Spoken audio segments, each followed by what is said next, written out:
Assalamualaikum warahmatullahi wabarakatuh. Saya baca di Kumparan News tanggal 23 Desember tahun lalu 2019, dan isinya adalah tentang statement dari Gibran yang menyatakan bahwa saya tidak butuh endorse ayah. Bapak tidak perlu turun tangan untuk membantu pencalonan saya menjadi wali kota Solo. Dan kemarin kita lihat untuk memuluskan jalannya Gibran menjadi calon wali kota Solo, Presiden memanggil Ahmad Purnomo ke istana, ke ruang kerjanya, dan itu jelas fasilitas negara ya. Ada dua hal yang lucu saya lihat di statement yang ini. Pertama, statement 7 bulan lalu menegaskan bahwa tidak butuh.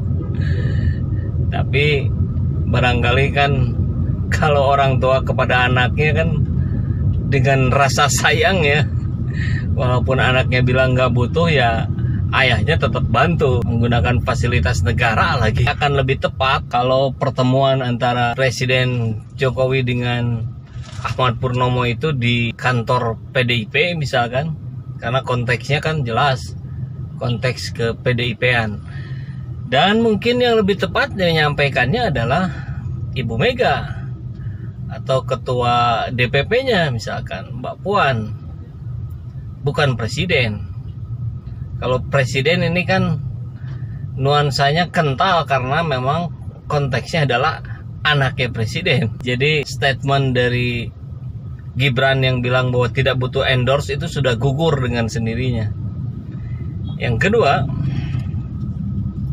ini seperti sebuah toko laundry. Kalau di Bandung itu banyak laundry yang ada tulisan di samping jalannya itu, jangan tengok kiri, jangan lihat ke sini. Kata tidak, kata jangan itu menurut para ahli neurologi, menurut para ahli otak itu tidak bisa menyimpan kata tidak, kata jangan.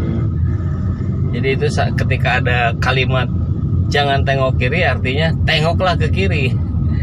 Jadi kalau ada statement saya tidak butuh bantu di endorse oleh ayah, artinya saya butuh dibantu endorse oleh ayah. Kan begitu ya. Lucu. Sorotan publik adalah bukan semata-mata anak presidennya, tapi ada apa dengan upaya-upaya untuk melanggengkan kekuasaan ini? Ini kan sebuah upaya untuk melanggengkan kekuasaan.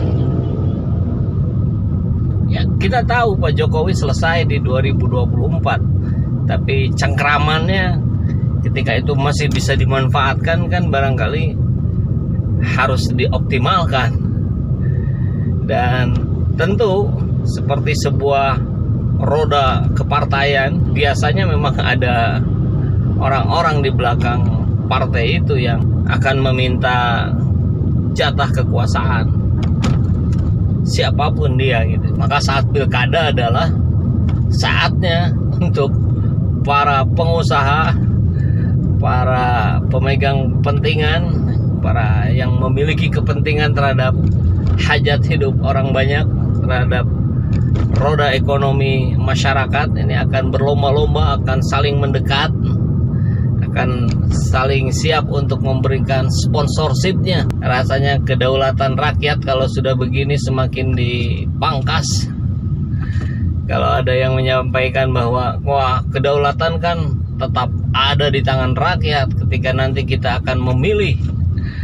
Seandainya pun Gibran akan melawan kota kosong karena sebagai calon tunggal, maka rakyat masih bisa memilih kota kosong. Ya, betul. Sisi itunya kita tahu. Ketika kota kosong yang menang, maka batallah keterpilihan dari Gibran. Dan mungkin akan dilakukan pemungutan suara. Dan itu biaya lagi. Karena yang menjadi pemangkasan kedaulatannya adalah bagaimana mungkin kota Solo, kota gitu ya, tidak punya calon lain. seolah-olah tidak ada lagi yang layak memimpin Solo kecuali Gibran. Kan lucu ya. Padahal ketika kita lihat track recordnya, bahkan untuk urusan di internal PDIP sendiri, ketika ada aturan orang yang akan dicalonkan itu harus menjadi kader minimal 3 tahun, bahkan Gibran tidak memenuhi. Tapi kan oke lah, itu kan urusan internal mereka ya, karena regulasi di negara ini tidak mengatur sampai ke situ. PDIP bisa berdalih apapun kan untuk melanggengkan pencalonan Gibran menjadi wali kota Solo. Hanya kitanya nih yang sebagai rakyat, apalagi rakyat Solo, rakyat Medan, yang di Sleman pun sama, lagi-lagi rakyat disuguhi pesta demokrasi yang pada prinsipnya tidak memenuhi unsur-unsur demokrasi justru gitu. Bahkan ini munculnya dari Partai Demokrasi Indonesia Perjuangan yang memperjuangkan nilai-nilai demokrasi, tapi justru menyempitkan pilihan. Padahal demokrasi itu kan pada prinsipnya melebarkan pilihan. Sama juga dengan electoral threshold yang terus dinaikkan sehingga semakin sulit bermunculannya bibit-bibit pemimpin baru Indonesia.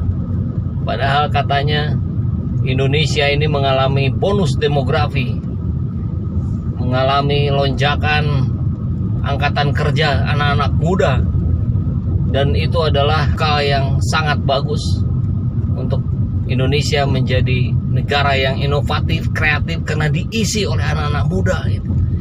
Tapi ketika anak-anak muda ini mau naik, mau bangkit, akhirnya terjegal oleh anak muda juga, tapi dijegalnya.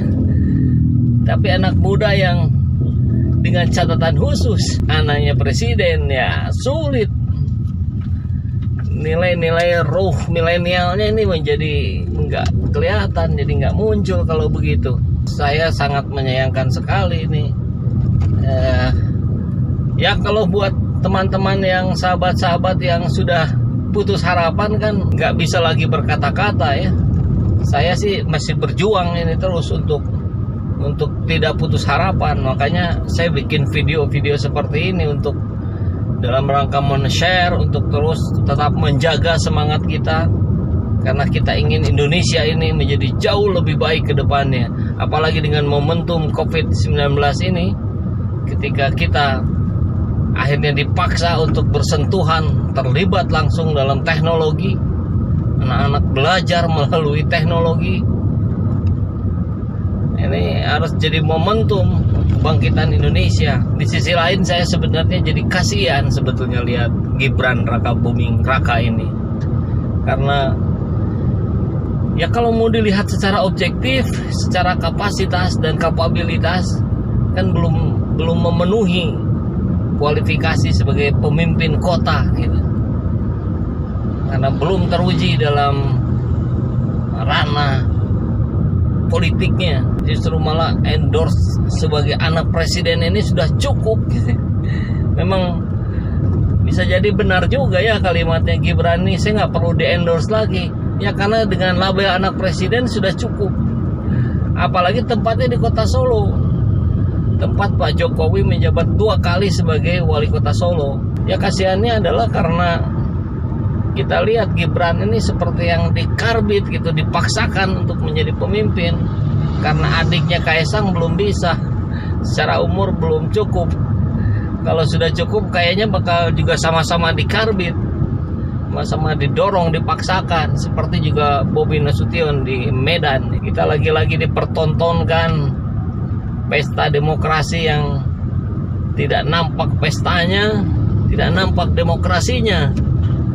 Maka nanti ketika kekuasaan beralih, hal-hal ini akan mudah untuk diulangi kalau pemerintah tidak membuat regulasi. Jadi saya kira solusinya adalah pemerintah buatlah regulasi untuk membatasi praktek-praktek dinasti politik ini bisa langgeng. Karena kita lihat hasilnya pun kan jadi tidak produktif.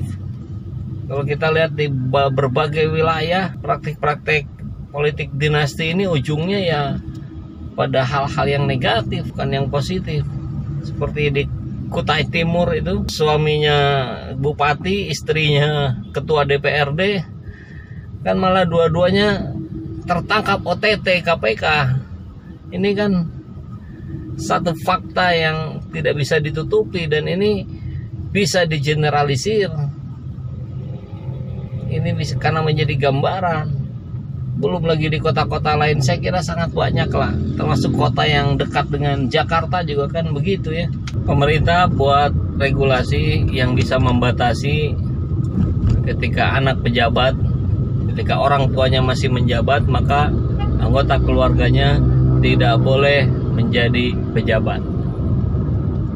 Ya bisa kalau ada niatan baik dari para pemegang kekuasaan hari ini agar Indonesia ke depan menjadi Indonesia yang lebih baik dari hari ini. Kalau tidak, perjalanan demokrasi Indonesia ini akan menjadi sangat panjang dan melelahkan. Kita bukan sedang bersaing dengan negara lain kalau begitu. Kita sedang disibukkan dengan urusan-urusan internal yang tidak selesai-selesai. Saya kok melihat gitu ya, Pak Jokowi, Gibran, ini orang-orang baik, orang-orang yang punya kemampuan di bidangnya masing-masing gitu.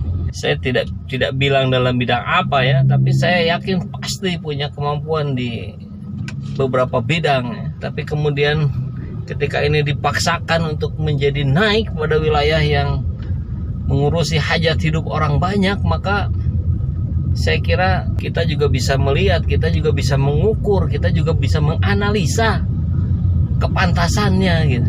Yang jadi soal ini kan bukan Pak Jokowi atau Gibrannya gitu, tapi orang-orang di belakang yang men-setting ini terjadi. Saya sih lebih ngeri dengan hal itu gitu. Padahal kan kita ingin yang baik-baik aja. Kita ingin negara ini menjadi negara maju gitu. Yuk kita berpikir jernih, menggunakan akal sehat, kita berdemokrasi dengan cara-cara yang benar, dengan cara-cara yang elegan gitu. Bukan dengan pemaksaan, bukan dengan pengkarbitan gitu. Karena saya yakin kalau ini dibiarkan, ini akan menjadi bibit masalah-masalah baru ke depannya. Jangan sampai Pak Jokowi meninggalkan warisan yang tidak bagus. Kalau Pak Jokowi berani ralat statement-statement yang kemarin, saya mungkin masih ada waktu untuk membatalkan pencalonan Gibran, maka saya yakin Anda akan jauh lebih dihormati oleh rakyat Indonesia. Meskipun nanti mungkin ada saja ya nyinyiran-nyinyiran, mungkin kalau Gibran dibatalkan nanti, wah ini gimmick, ini skenario agar kepercayaan rakyat terhadap Pak Jokowi semakin tinggi, semakin bisa memberikan contoh teladan kepada rakyatnya. Tapi nggak apa-apa Pak, saya sih lebih pilih yang kedua barusan, karena yang lebih penting adalah bagaimana bangsa ini bisa dirawat dengan cara berdemokrasi yang benar, yang sesuai dengan prinsip-prinsip demokrasinya itu sendiri. Jadi bukan sekedar nama, bukan sekedar slogan gitu. Kalau menamakan Demokrat, menamakan sebagai Demokrat sejati, maka ya sederhana saja, praktekkan prinsip-prinsip demokrasi dengan benar, optimalkan peran-peran fungsi-fungsi yang dimiliki untuk kepentingan rakyat banyak.